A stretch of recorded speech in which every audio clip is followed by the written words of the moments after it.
Gracias, presidente. Muy buenos días, colegas, y muy buenos días al pueblo salvadoreño que nos da seguimiento aún a estas horas. Este día estamos trabajando una aprobación de una ley que, en primer lugar, cumple con todas las especificaciones dadas por la Sala de lo Constitucional a través de la sentencia que nos invita a este órgano de Estado a emitir la normativa que sea necesaria para atender la labor de prevención, atención y combate a esta pandemia que afecta a nuestro país. Hay que señalar que estamos emitiendo una ley apropiada para este momento. Y nos vimos en la necesidad de avanzar en una nueva legislación a partir de que lo que envió el gobierno de la República únicamente fue una solicitud de declaración de estado de emergencia. Un expediente que apenas tiene 7 artículos, que indudablemente reitera algunos vicios ya corregidos de inconstitucionalidad por parte de la Sala, y que en algunas de sus redacciones de este proyecto que envía el gobierno quiere mantener para generar arbitrariedades como fueron ya declaradas por parte de la Sala. Pero también es cierto que este expediente que envía es un expediente muy limitado en su contenido, tanto así que no regula ningún aspecto sanitario, ninguna mención de medidas para atender la emergencia. Tampoco se refiere en este decreto a ninguna acción de reapertura de la economía de forma ordenada.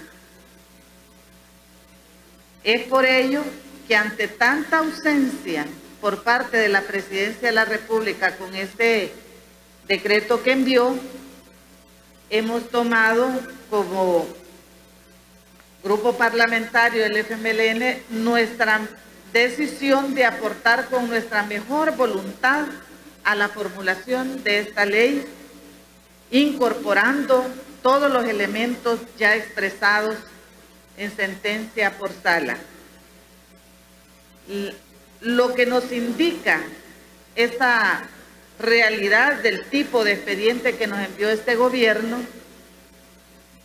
es que pareciera ser que lo único que le interesa de la declaración del estado de emergencia es el contar con un mecanismo de utilización de los recursos públicos sin ningún control, sin ninguna aplicación de ley, como lo manda la Constitución y como lo manda la Ley de Adquisiciones y Contrataciones de la Administración Pública. Revela una intencionalidad clara de seguir haciendo uso de los fondos públicos, de los millones de fondos públicos, de una manera discrecional.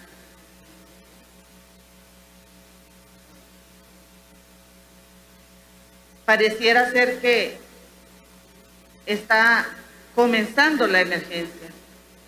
Se les olvida que tienen 2 meses, que tuvieron más de 2 meses ya de una declaratoria de estado de emergencia, con además la prórroga que dio la Sala de lo Constitucional al habilitar el 29 y otras disposiciones como la 593, que les ha facilitado durante todo este tiempo un mecanismo muy flexible para hacer uso de los recursos. Y quieren seguir en ese mismo ejercicio, de seguir haciendo un uso indiscriminado de los recursos públicos.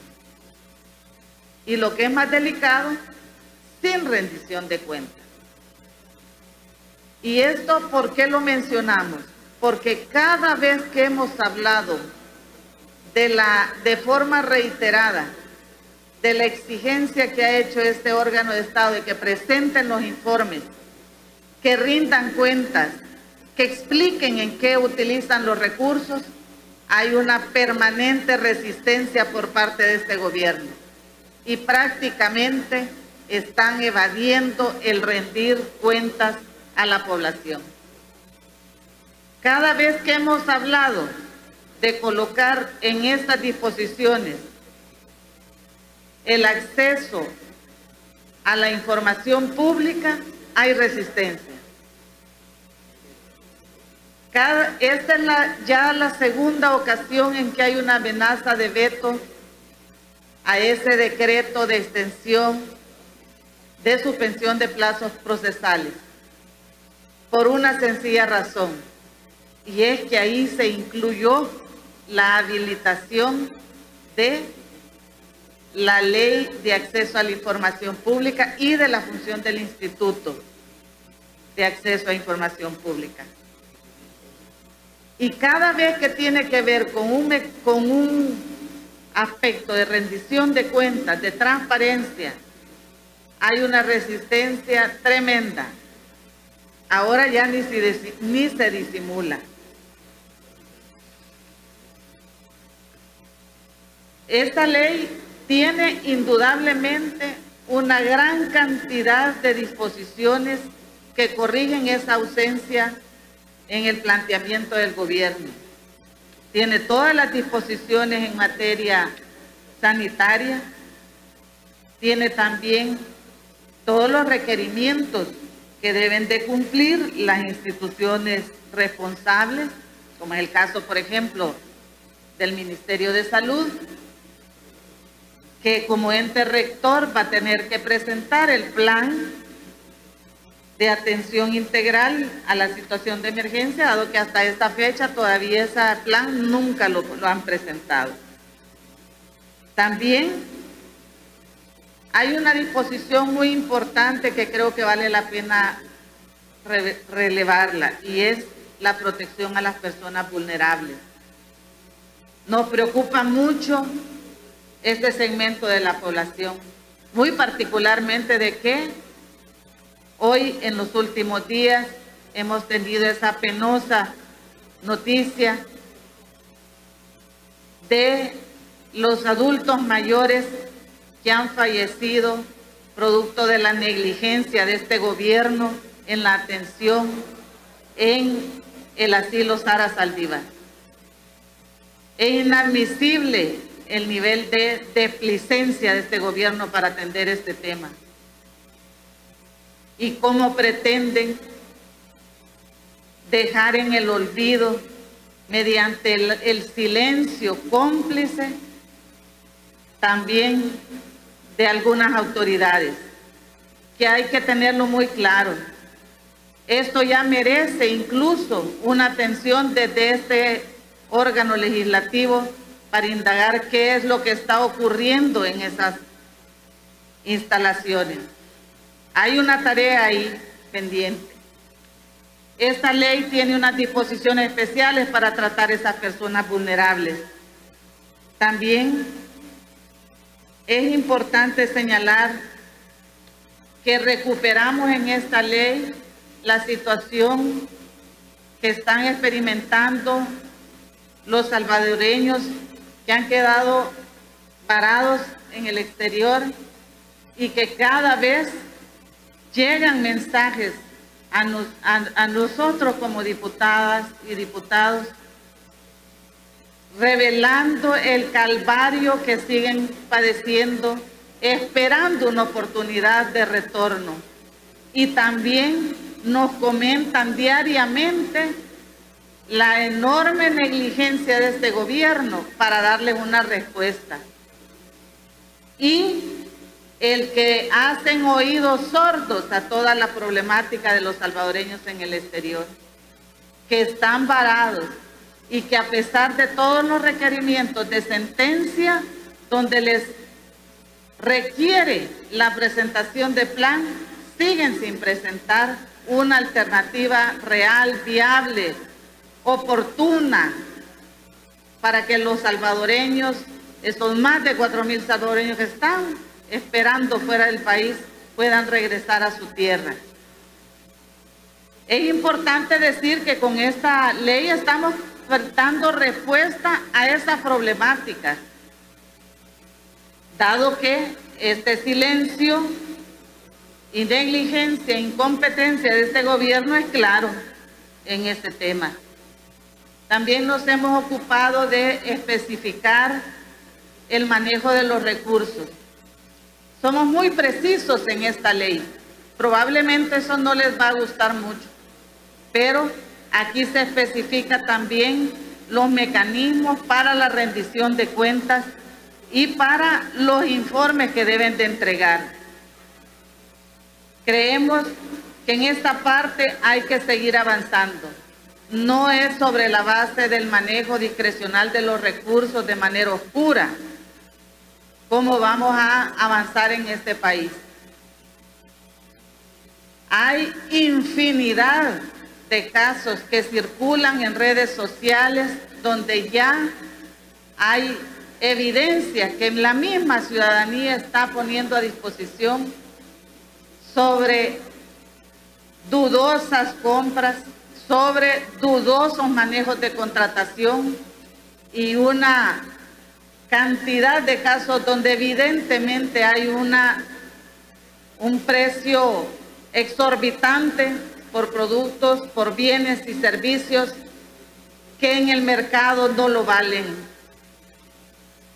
en ese valor que ahí se está cotizando.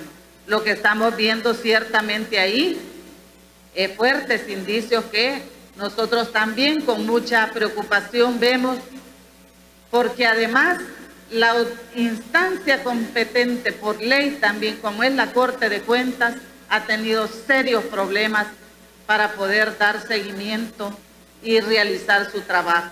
Ya los informes de la Corte de Cuentas de manera que han enviado a esta Asamblea Legislativa ya dan cuenta del manejo oscuro y también un manejo que genera grandes dudas sobre cómo efectivamente se está haciendo uso de los recursos de los fondos públicos. Este tema no es un tema menor en una ley como esta, porque ciertamente se requiere que la población conozca qué se está haciendo con los recursos públicos, sobre todo porque hay una gran cantidad de estos recursos que son producto del endeudamiento público, un endeudamiento además hasta hoy, de lo que ya se ha conocido, un endeudamiento muy caro. Es importante señalar también que como grupo parlamentario del FMLN hemos hecho un esfuerzo importante en la construcción de esta legislación y hemos aportado la mejor buena voluntad para dar una respuesta a la población. Hemos estado listos, listas, atentos, porque nos preocupa la salud, nos preocupa la vida de las personas, de los salvadoreños, de las salvadoreñas, y nos preocupa ciertamente con mayor preocupación la población más desfavorecida de nuestro país. En ese ejercicio de construcción también hemos podido constatar y hemos verificado que a pesar de todas las convocatorias que hemos hecho al órgano ejecutivo, al presidente de la República, prácticamente ha habido un rechazo permanente al cumplimiento de la sentencia de la sala y a cualquier esfuerzo de concertación de este gobierno, de esta asamblea. Invitamos varias veces al diálogo a este gobierno y lo que hemos tenido es permanente negativa. Y hay que decir una cosa que creo que también la población ya lo percibe, y es que no hemos visto a un presidente al frente de esta emergencia. No hemos visto a un presidente al frente de la búsqueda de un diálogo, de un encuentro con los otros órganos del Estado. Pero sí hemos visto a un presidente al frente de la calumnia, de la difamación, de la ofensa, de la descalificación. Esos son los únicos aspectos donde lo hemos visto sí al frente. Y qué lamentable, porque El Salvador se merece mucho más que eso. Lo que queda hoy, a partir de esta aprobación de la ley y de la ratificación de la ley del decreto 648, queda en manos de la Presidencia de la República. Lo que ocurra en este país a partir de hoy es responsabilidad de este presidente. Lo que ocurre en este país a partir de este día va a ser de exclusiva responsabilidad en relación a lo que aquí estamos legislando de la Presidencia de la República. Le invitamos a que sancione esta ley. Es una ley conveniente para el pueblo y le invitamos a que lo sancione, que le cumpla a la gente en este momento, a nuestra población, en este momento en que sufre esta pandemia que ha afectado tanto a la familia.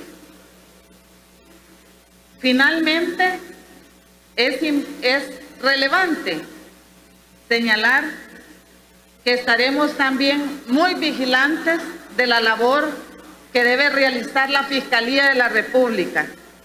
La Fiscalía debe ser garante del cumplimiento de las sentencias y también vamos a estar observando esta disposición que la ley ya le da a esta instancia como es la Fiscalía. Que Dios bendiga a El Salvador. Que Dios bendiga a nuestra gente. Muy buenos días, colegas, y muchas gracias, presidente, por darme la palabra.